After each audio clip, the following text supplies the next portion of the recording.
Okay, we'll have to welcome you all to our Gardening Unplugged this morning, where we're going to talk about agaves, Agave 101. We'll begin to talk about what it takes to grow an agave here in Zone 7B, 8A, wherever we are this week.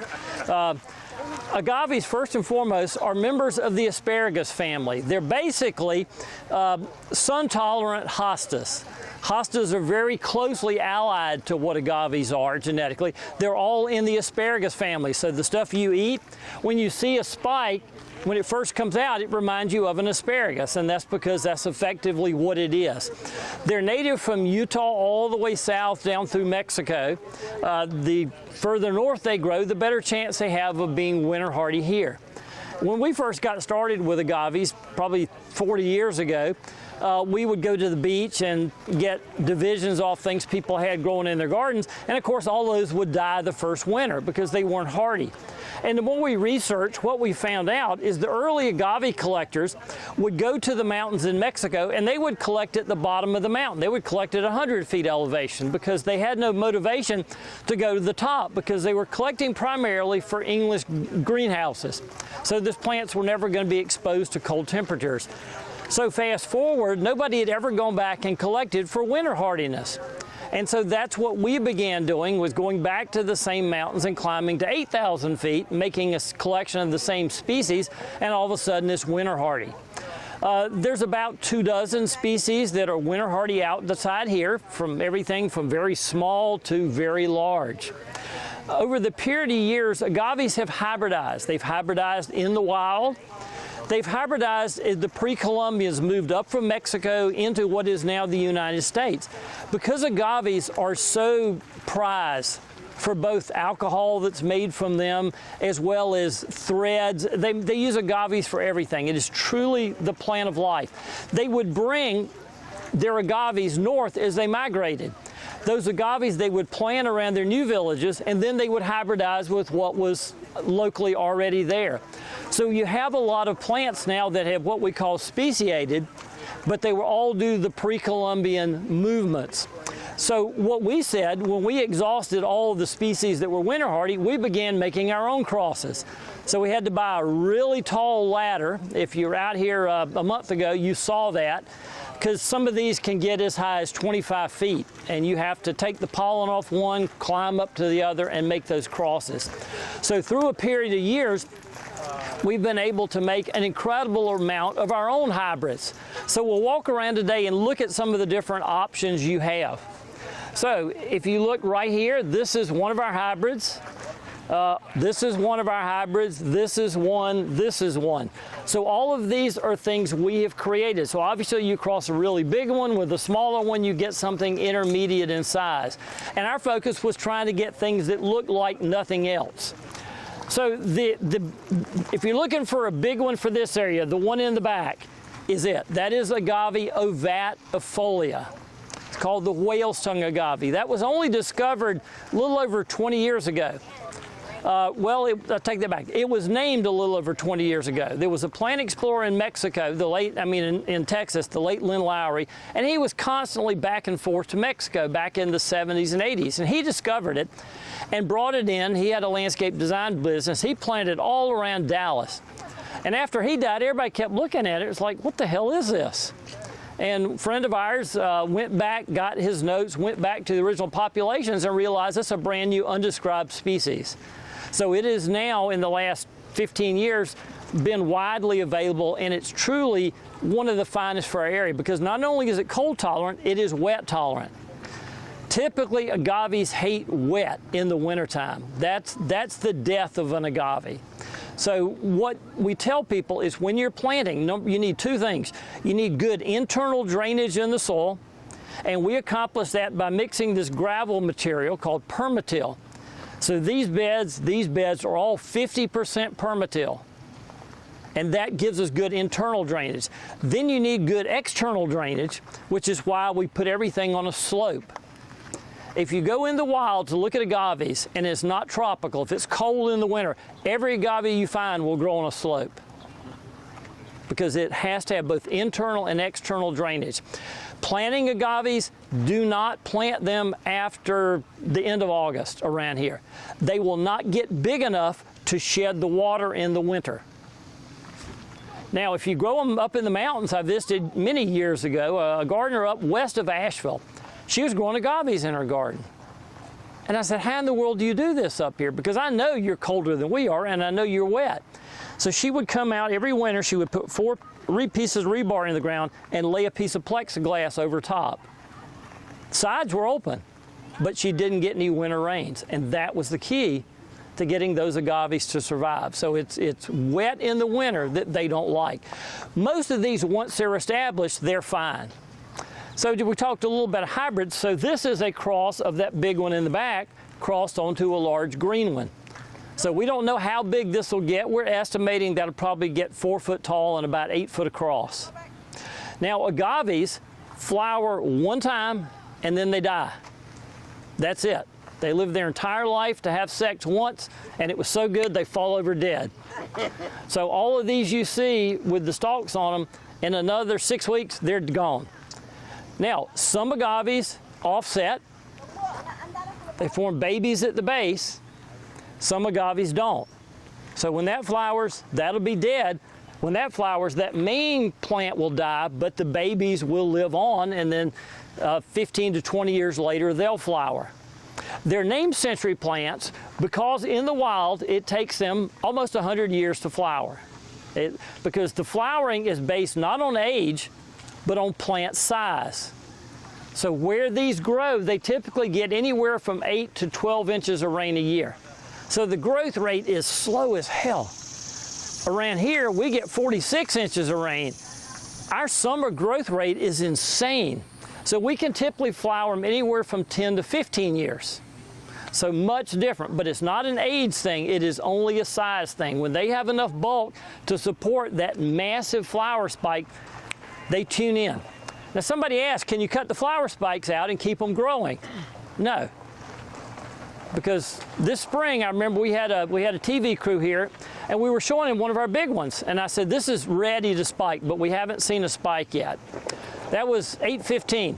We came back around at 11:30, it already had a 3-foot spike.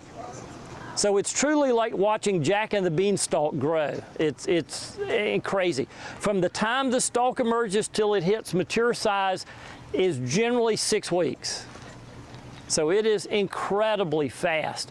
A fantastic pollinator plant. If you were here when these are blooming, every bee under the sun goes in there. The ants love it because it's full of nectar, it's full of pollen. It really is an incredible plant. We typically now flower anywhere from 12 to 18 per year here because we've got them this pretty much the size that we go. So let's just walk around, look at a few. Again, another hybrid. So this is a cross between that giant one and one with very narrow green leaves. So it's sort of perfectly intermediate.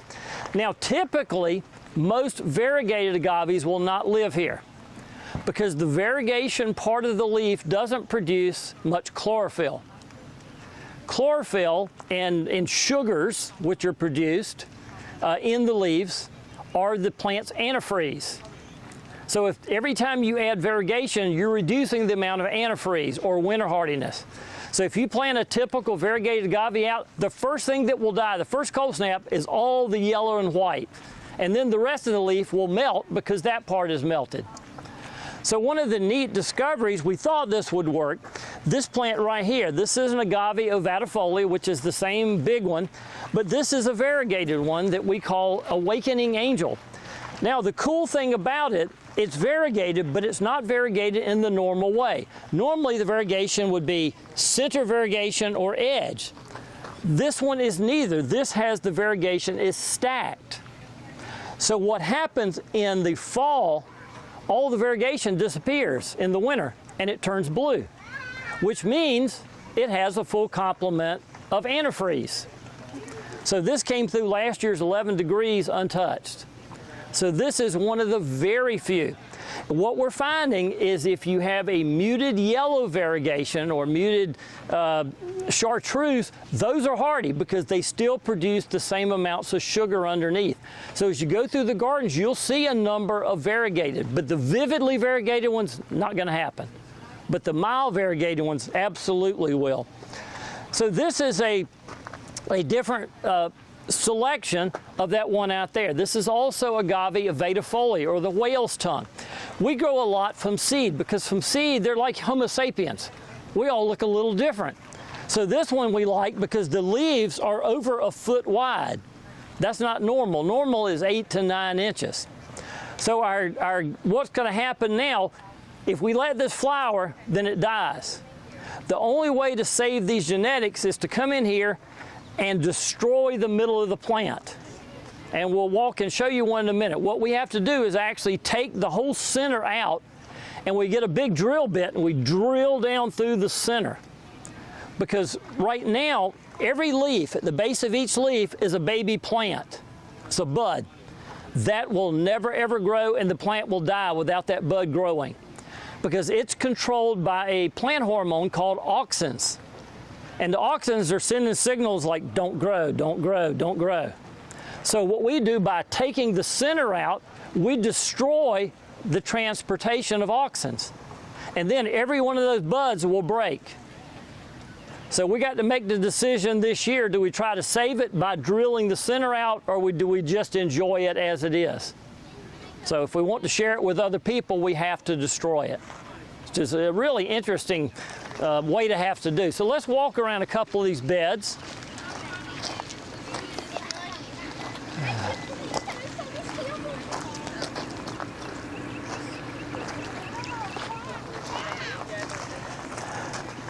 Now, one of the smallest species is right here. This is Agave Sha. This is from Arizona. If you've ever been to Mount Lemmon in Tucson, this is where this grows. That's as tall as it ever gets. So you can get agaves in truly every size imaginable. One of the most hardy is this one right back here. It's a fairly small plant. This is Agave Perryi Neo-Mexicana. That is generally found in zone 5, so that's hardy outside in Colorado. What it hates is rain. I mean, it truly hates rain. This is the first one we've ever been able to keep alive outside of a protected area that was covered over top. It's a great plant, but man, it's got to be beyond dry. If you irrigate it all, it's dead. One of our more interesting hybrids was this. This is a cross between a really interesting plant. It's a needle-leaf plant called Agave striata. And we crossed that with another one, which we'll see later, called Agave lophantha. And we mixed the two, and we came up with this oddball. We've got some bigger ones around. We've yet to flower this. Something interesting happened when they did the genetics earlier this year. They realized that Agave striata, and the reason it's weird, is it does not die after flowering. It's the only agave that doesn't. So they said, you're actually not an agave. We're going to rename you and put you in a whole new genus. And that became a genus of one called Eano Agave, which means an agave that looks sort of like a spine. So this actually now became a bigeneric hybrid. So this is sort of like the idea of crossing a human with a chimpanzee. That's pretty weird. One of my favorite is Agave Nickeley. This gets a little bigger, and we'll show you one down at the end. Nickeley gets about this large. It's one of the most elegant of all the agaves, and very similar to one called the Queen Victoria agave. So here's another hybrid. This is a cross between a small plant called Flexaspina and that big ovatifolia, and so we came up with something that's sort of in between. So we really can have the opportunity to create different sizes here. Another of our hybrids, this uses a very durable plant called Agave ovatifolia, and this, Agave lophantha, and this was crossed with that giant one you see towering above the houses there. That's Agave Ferox. So this is intermediate between those two. Another example of the big ovatifolia, just a different clone.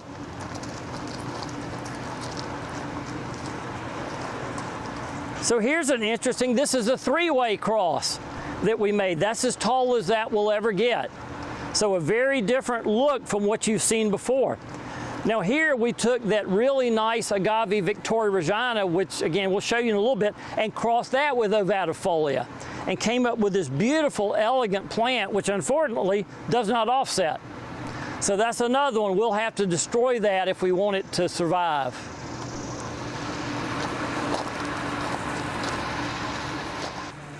Another very interesting plant that also does not offset, but much smaller, is this. This is Agave Multififer. The Multififer basically is Latin for lots of hair. And as you can see, it is an incredibly hairy plant. That will never get much bigger than that.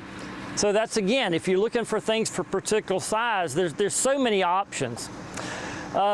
This is taking that giant one from the berm, this blooming, and crossing it with this big ovatifolia right here. So when we make selections, we're looking for several things. We're looking for plants that don't pup too much. We're looking for really nice teeth. So we love the teeth here. And we're looking for what's called bud imprints. The pressure that it holds when it is together is just unbelievable amounts of pressure. And it forms these bud imprints that last the rest of the plant's life. That's an incredible amount of pressure to do that. So we really, that's really the three things we use to select.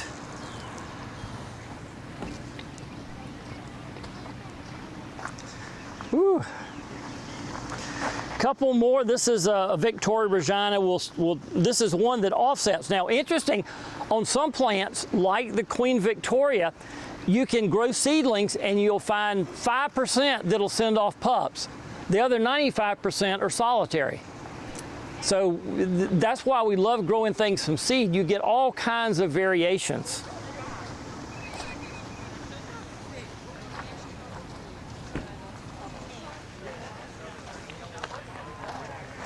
Now here's a better looking, I talked about the Victoria Regina a lot. This is what they look like when they're grown well. And it'll get about double that size. And again, the key is to get them in the ground early. That one's particularly sensitive to moisture, so if you put it in late, it's not going to make it through the winter.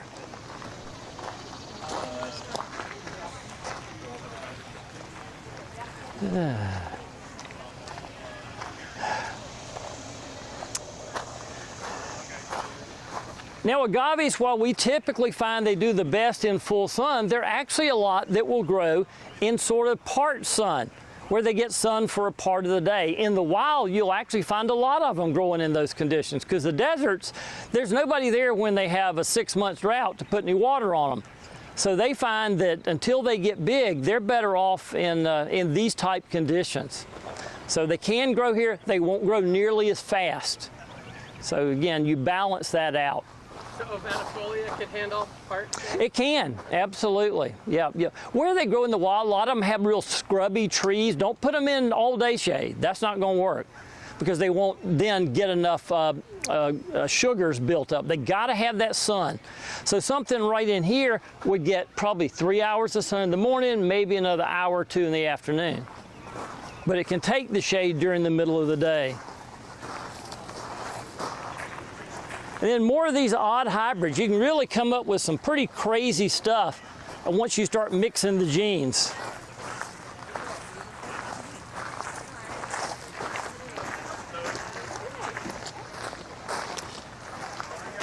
So this is what happens when you mix that ovatifolia we looked at with the giant Pit of Ferox.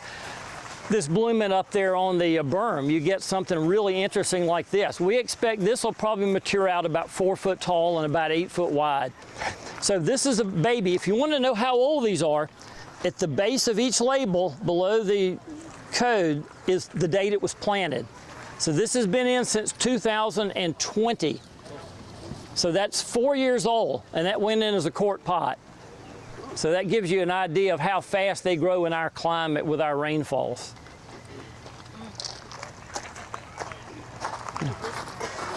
Now early we talked a little about Lophantha, and we hadn't seen one. This is Agave Lophantha.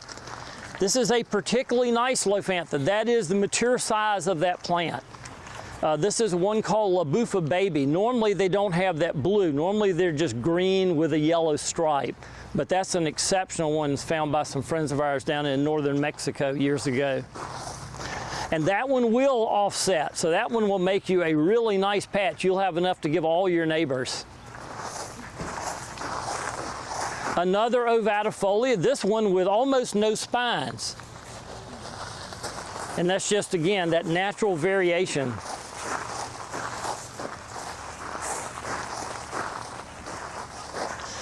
This is Agave Parva Flora, another very small one. That's mature size on that. Now, Parva Flora is one of the shortest ones to bloom, typically 3 years. And the flower spikes are only this tall. So it's a great little plant, not as showy and certainly not as long-lived as some of the others.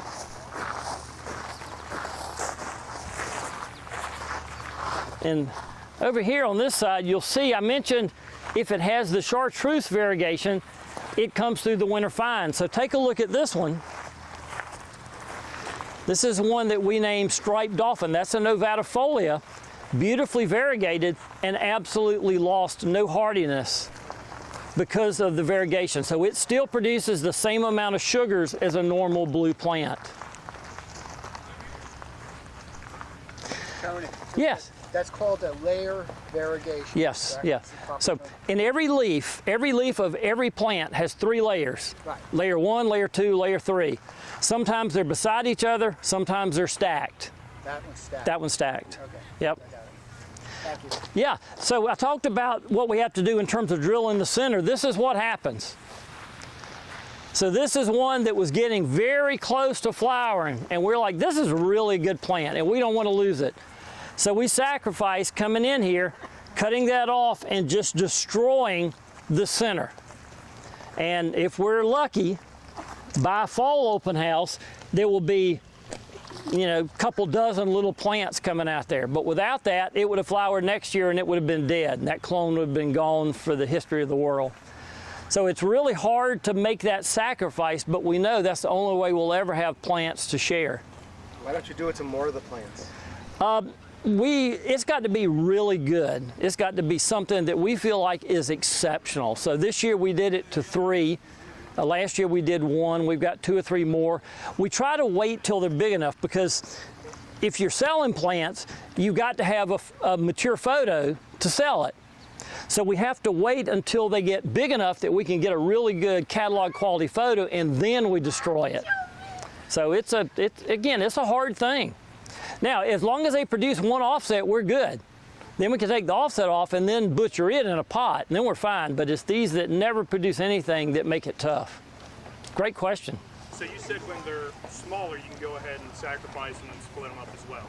Absolutely. We do it a lot in our quart pots. And we use a 1/4-inch drill bit, just right down through the center. If you look online, coring agaves, you'll see our videos. We've got a number of those that we have done to show you exactly how that's done. It's odd, and it's especially if you pay a lot for one, but if you don't, you know, down the road, if you grow it long enough to flower, it's gone. So there's interesting kind of traits that we can pass along. We have one in the back called Belleville, which is a very large pseudoferox, and Belleville, the new growth comes out wrinkled. So we use that as a parent, and the plant right behind you was crossed with ovatifolia. And you see we got that really neat wrinkled trait that passed through beautifully.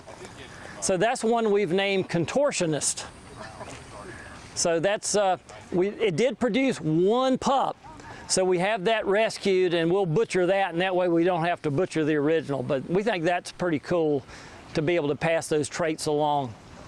All right, we'll make 1 more loop, and then we'll...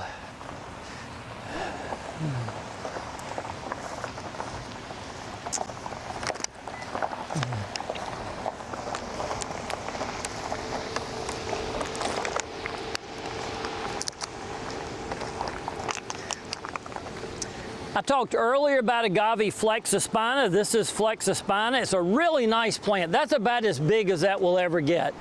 So if you want something small, beautiful red spines, love that one. And another ovatifolia. This one also is variegated. If you look closely, you'll see this has a very faint edge. So again, it doesn't lose any winter hardiness.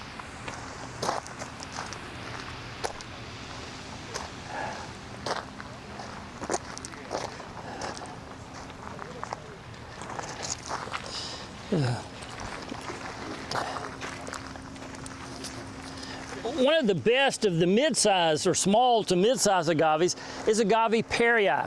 This is one we named after the late J.C. Ralston. This is the one he brought back from California and grew at the Arboretum for now 40 years. This will mature out about this big and about this tall. And it's just a very, very good durable plant.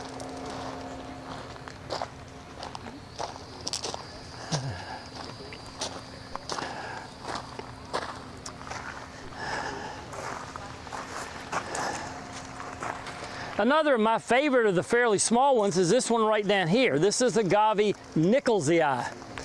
Yeah, watch out for the cars. Nickeley is just an amazing, amazing plant. It's first cousin to Victoria regina. And we actually got the seed of that in as Victoria regina, but it's not. It has some of the best markings of any agave you'd ever want to see.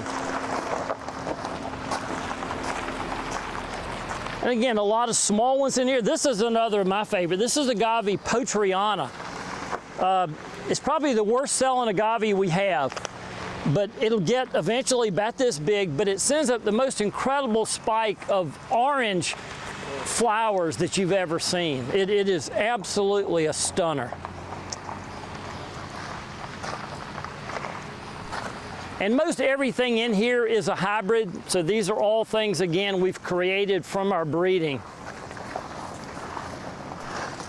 I know everybody's hot. Any questions? How did you say you made that media? What's the mixture? So over here, this is 50%. This is called PermaTill. Where can you get that? Any garden center should have it. Feel that. It's what it is. It's popped slate. It is mined in Salisbury, North Carolina. If you need a lot of it, call the PermaTill folks, and you can buy it by the tractor trailer, which is what we do. It's like pumice. It's very lightweight, but it's full of nutrients. So that bed has 50% PermaTill, 25% native soil, 25% compost. So that has a cation exchange capacity. Huge. Oh, yeah. Yeah. Quite light, but it's Yeah, not. exactly. Now, this bed here and this bed, this is 100% PermaTill. There's zero soil in this. So these are the ones that need the absolute perfect drainage. If I had soil in here, most of this stuff would be dead. How deep do their roots go? Very deep. What we found, most anything we put in here in the pure gravel, the roots will go 3 foot deep within a couple weeks. I mean, the root is amazing. So it gets down into the subsoil underneath, but it's got enough roots so that it never gets saturated. And is this good for gardens as well? Oh, it's great for a lot of things. Yeah, anything that needs super duper drainage is great. Now, you can't put a little bit in. A little bit doesn't do you any good. It's sort of like adding sand to clay. You put a little bit, you actually make it tighten up. Gotcha. So it needs to be a large amount. So again, you can go 100% or the 50% like we did there. Any other? How deep is it here? 3 foot in most of this. Okay.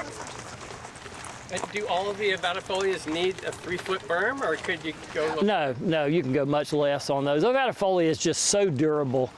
You could probably do it without a berm. We've got a few in around here that we don't even have a berm, but you've got to make sure your soil has good internal drainage then. And that, like PermaTill layer should be at least 18 inches thick? Yeah, and you want it at the base, you want to always integrate it with what you have below. If you don't, you cause what's called layering. And when you layer, gravity is not able to pull the water out. So with that interface layer, it's critical that you mix it with whatever is below. If not, when it rains, it runs down through and it hits the soil, and then it will back up until it reaches, the term is called field capacity, and then it actually pushes it out. But you can drown a plant if you don't mix. So there's always that interface layer is the key. Great questions. Any others? So when they have pups, Yes. at what point? You can take them off anytime. You can take them off when they're that big. They generally have a very long rhizome. Yeah, and you can actually cut that up in pieces. And each of those, if you've got a 3 foot long rhizome, cut that up in 6-inch pieces. And they all should go. Another trick, if you're getting them established, is we always like to tell people to plant a shrub or a small tree on the north side. Because what will happen in the winter, that will help pull the water out away from the plant. You don't want it to really provide shade, but man, it is a lifesaver. So if you've had trouble losing them, put a shrub, something that will not provide shade on the north side. And that is just a great trick and if you got overhangs on your house, oh man, that is just fantastic. That you may not be able to grow anything else, but you can damn sure grow agaves under there. We've got a 4 foot plus overhang on our house, and man, you put them up under there, they are happy as clams. So again, it's the winter moisture they hate. Other questions? What about Euconus? Can that take the heavy winter rain? Yeah, Eucomis are fine. Yeah, no problem with those. How about for Pacific Northwest? Do they do okay? Because you got they do great out there. Okay. They actually We're do. just looking at that Yeah. sparkle burgundy. Yeah, yeah. There's very few plants that will do as well on the East Coast as they will on the West Coast, but that's one of them. Okay. Yep. Okay. How fun. Great. And they can get that online. Yeah. Mm-hmm. Okay. Thank y'all very much. Thank you. Thank you. Great. Great. Thank you. Thank you.